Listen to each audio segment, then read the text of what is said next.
प्रश्नावली 7.3 का question number 5 है। किसी त्रिभुज की एक माध्यिका उसे बराबर क्षेत्रफल वाले दो त्रिभुजों में विभाजित करती है। यानी एक त्रिभुज है, उसमें एक माध्यिका डाली जाती है जिससे वो क्या करती है, उस त्रिभुज को दो बराबर भागों में विभाजित करती है। उस त्रिभुज ABC की शीर्ष, यानी त्रिभुज जो ABC है उसके शीर्ष हमें दिए गया है। एक शीर्ष का निर्देशांक है 4 और -6, B का निर्देशांक है 3 और -2 और C का निर्देशांक है 5 और 2। इस प्रकार हमें एक त्रिभुज दिया गया है और उस त्रिभुज के निर्देशांक दिए गए हैं। अब हमें यह बताना है कि हम इसके अंदर एक माध्यिका डालते हैं और माध्यिका क्या करती है, इस त्रिभुज को दो समान भागों में विभाजित करती है। तो सर्वप्रथम हम एक त्रिभुज का निर्माण करते हैं, त्रिभुज का डायग्राम बनाते हैं। देखो हम एक त्रिभुज बनाते हैं।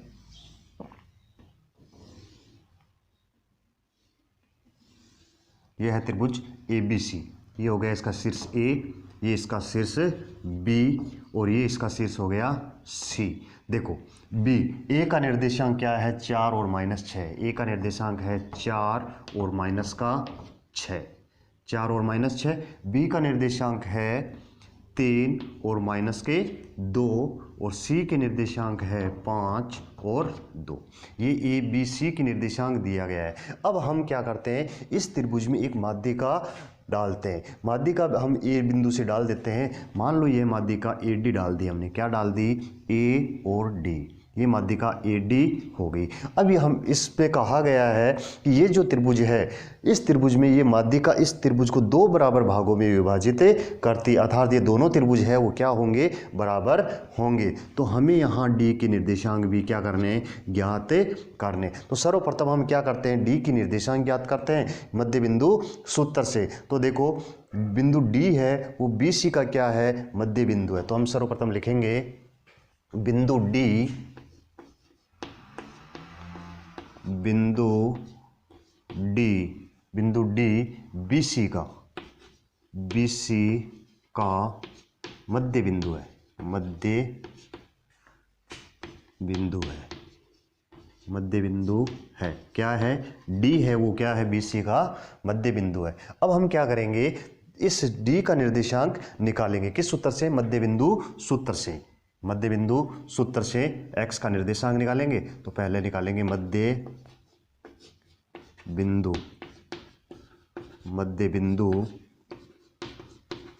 सूत्र से x का निर्देशांक,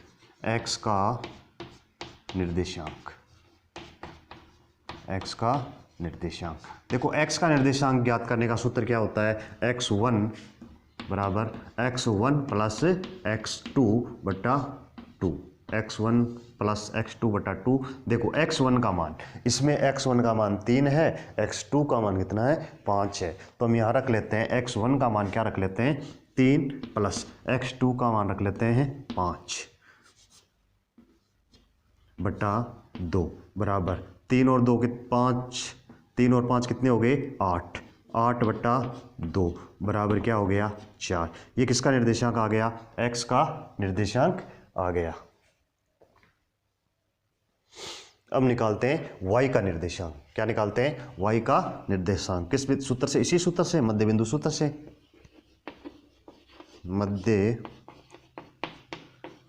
बिंदु सूत्र से y का निर्देशांक,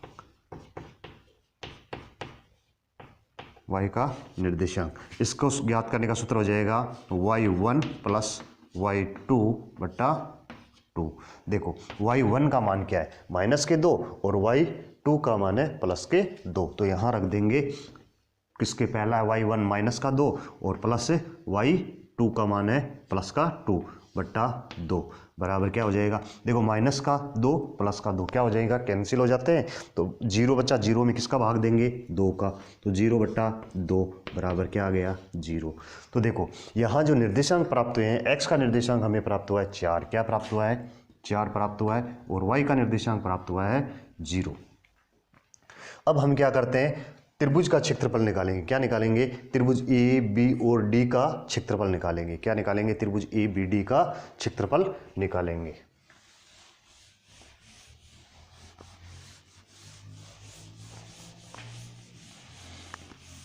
हमने बिंदु डी के निर्देशांक प्राप्त कर लिए। क्या कर लिए? डी के निर्देशांक प्राप्त कर लिए। अब हम त्रिभुज ए बी और डी का क्या करेंगे? क्षेत्रफल ज्ञात करेंगे। तो त्रिभुज ए बी डी का क्षेत्रफल लिखेंगे, त्रिभुज ए बी डी का क्षेत्रफल, त्रिभुज ए बी डी का क्षेत्रफल। देखो त्रिभुज ए बी डी का क्षेत्रफल ज्ञात करने के लिए इसका सूत्र होता है 1/2 कोष्टक x1 कोष्टक y2 माइनस y3 कोष्टक बंद प्लस फिर x2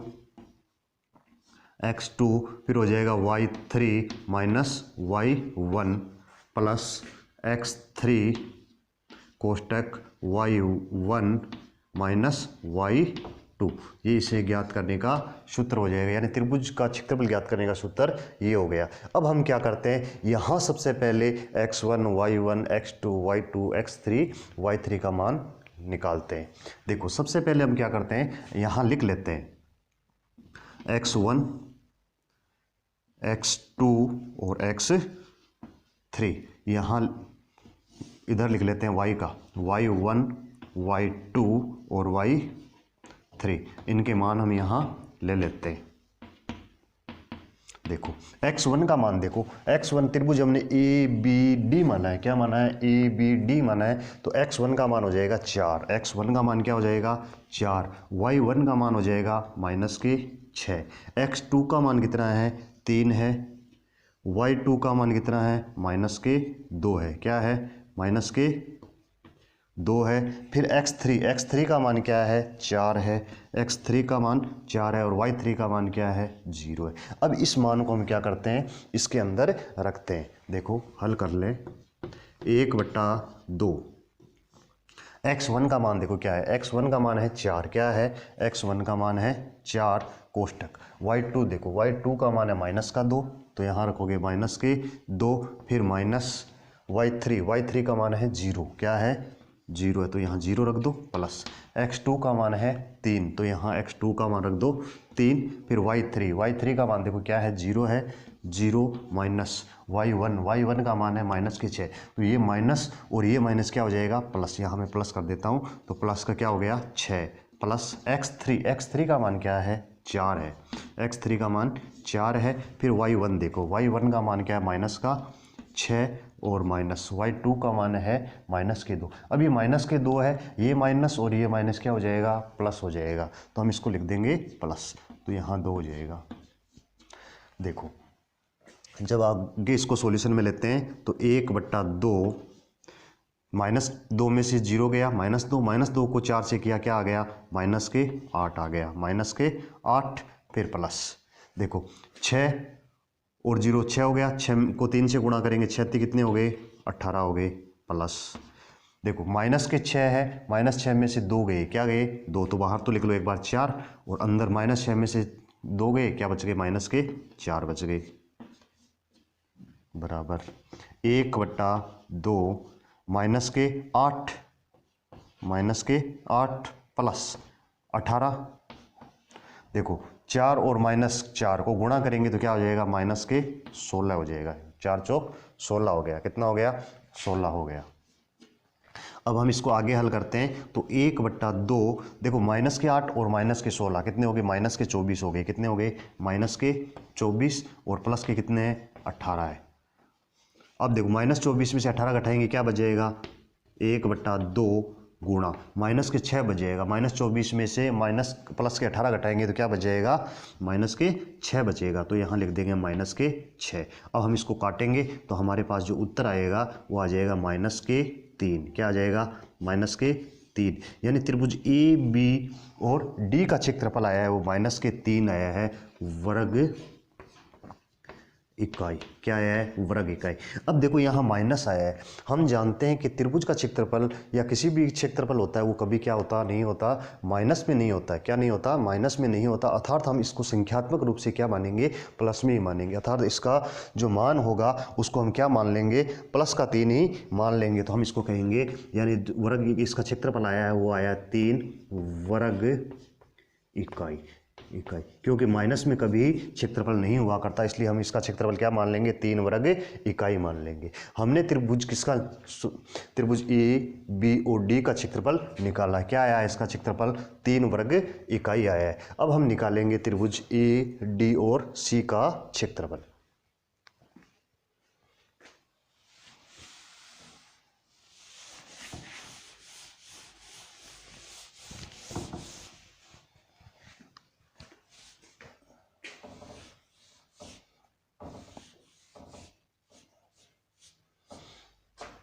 देखो अब निकालते हैं त्रिभुज ए डी और सी का क्षेत्रफल। तो यहाँ ए बी डी की जगह हम क्या कर देंगे, ए डी और सी, क्या कर देंगे, ए डी सी। त्रिभुज ए डी और सी, त्रिभुज ए डी और सी। अब हम इसमें से यहाँ से पहले मान रखते हैं। देखो x1 का मान क्या है, 4 है, y1 का मान क्या है, -6 है। फिर x2 का मान देखो 4 है, x2 का मान कितना है, 4 है, और y2 का मान कितना है, 0 है। x3 का मान देखो, x3 का मान कितना है, 5, और y3 का मान है 2। ये मान हम यहाँ पर पुटअप करते हैं और इसको हल करते हैं। देखो त्रिभुज ए डी सी का क्षेत्रफल ज्ञात करने के लिए हम करते हैं 1/2 x1 का मान यहाँ है 4, क्या है, 4 कोष्टक y2 का मान है 0 माइनस y3 का मान है 2, क्या है, 2 प्लस x2 का मान देखो, x2 का मान क्या है, 4 है, y3 का मान कितना है, 2 है, y3 का मान है 2, y3 का मान आ गया 2। फिर माइनस y1 का मान है -6। अब माइनस का 6 और ये माइनस क्या हो जाएगा, प्लस, क्योंकि माइनस माइनस प्लस से हो जाता तो यहाँ प्लस हो जाएगा। फिर प्लस x3 का मान कितना है, 5 है, यहाँ रख देंगे 5 y1। अब देखो y1 का मान क्या है, -6 है, तो यहाँ रख दो -6। फिर माइनस y2 का मान क्या है, 0 है, तो यहाँ रख दो 0। अब इसको सोल्व करते हैं। देखो 1/2, 4 -2 को 4 से करोगे तो माइनस का क्या आ जाएगा, 8 आ जाएगा, प्लस 6 और 2 कितने हो गए, 8 को 4 से गुणा किया, कितने आ गए, 8 चौक 32 आ गए, प्लस देखो माइनस को 6 को 5 से गुणा करोगे तो 6 पंजे कितने हो गए, 30, किसके हो गए, माइनस के, क्योंकि संख्या माइनस की है तो यहाँ लिख देंगे -30, क्या आ गया, -30। अब हम इसको आगे सोल्व करते हैं। तो देखो 1/2 -8 और -30 कितने हो गए, -38, फिर प्लस का 32, घटाओ 1/2, देखो माइनस, इसको गुणा में लिख देते हैं। अब देखो -38 में से 32 गया, क्या बच गया, -6 बच गया। काटोगे तो हमारे पास जो क्षेत्रफल आएगा वो आएगा -3 वर्ग इकाई, क्या आएगा, 3 वर्ग इकाई। अब इसके अंदर जो मान आया वो हमें ऋणात्मक प्राप्त हुआ है, अर्थात हम इसको संख्यात्मक रूप से प्लस में मानेंगे। क्यों मानेंगे, क्योंकि कभी भी क्षेत्रफल होता है वो ऋणात्मक मान प्राप्त नहीं हो सकता। अतः इसको मान लेंगे 3 वर्ग इकाई, क्या मान लेंगे, 3 वर्ग इकाई। अब देखो हमें जो क्षेत्रफल प्राप्त हुआ है किसका, त्रिभुज ए बी डी और त्रिभुज ए डी सी का क्षेत्रफल क्या हुआ है, बराबर प्राप्त हुआ है। तो हम यहाँ लिख सकते हैं त्रिभुज ए बी डी का क्षेत्रफल, त्रिभुज ए बी डी का क्षेत्रफल बराबर है त्रिभुज ए डी और सी, त्रिभुज ए डी सी के क्षेत्रफल, यानी ये दोनों क्षेत्रफल बराबर है। त्रिभुज ए बी डी का क्षेत्रफल बराबर है त्रिभुज ए डी सी का क्षेत्रफल, लिख लो यहाँ पर का क्षेत्रफल, ये दोनों क्षेत्रफल क्या है, बराबर है। अतः हम यूँ कह सकते हैं कि एक माध्यिका त्रिभुज को 2 बराबर भागों में विभाजित करती है। अतः हम लिख सकते हैं अतः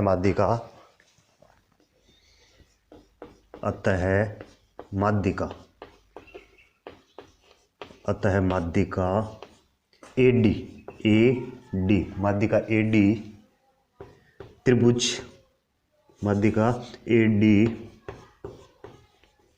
त्रिभुज ए बी सी को दो समान भागों में, दो समान भागों में विभाजित करती है, विभाजित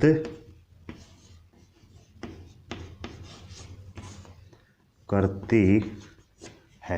देखो ये एक त्रिभुज है, इस त्रिभुज में हमने क्या एक माध्यिका डाली और माध्यिका ने क्या किया, इस त्रिभुज को दो बराबर भागों में विभाजित कर लिया। जब हमने क्षेत्रफल ज्ञात किया तो दोनों का क्षेत्रफल हमें समान प्राप्त हुआ है, यानी इसका भी -3 इकाई, जिसको हमने संख्यात्मक रूप से क्या माना है, 3 माना है, और उसका ABD का भी -3 और इसका भी -3, दोनों का ही हमने क्या मान लिया, संख्यात्मक रूप से 3 माना है, क्योंकि क्षेत्रफल होता है वो कभी ऋणात्मक नहीं होता। अतः माध्यिका AD है, इस त्रिभुज ABC को क्या करती है, दो समान भागों में विभाजित करती है।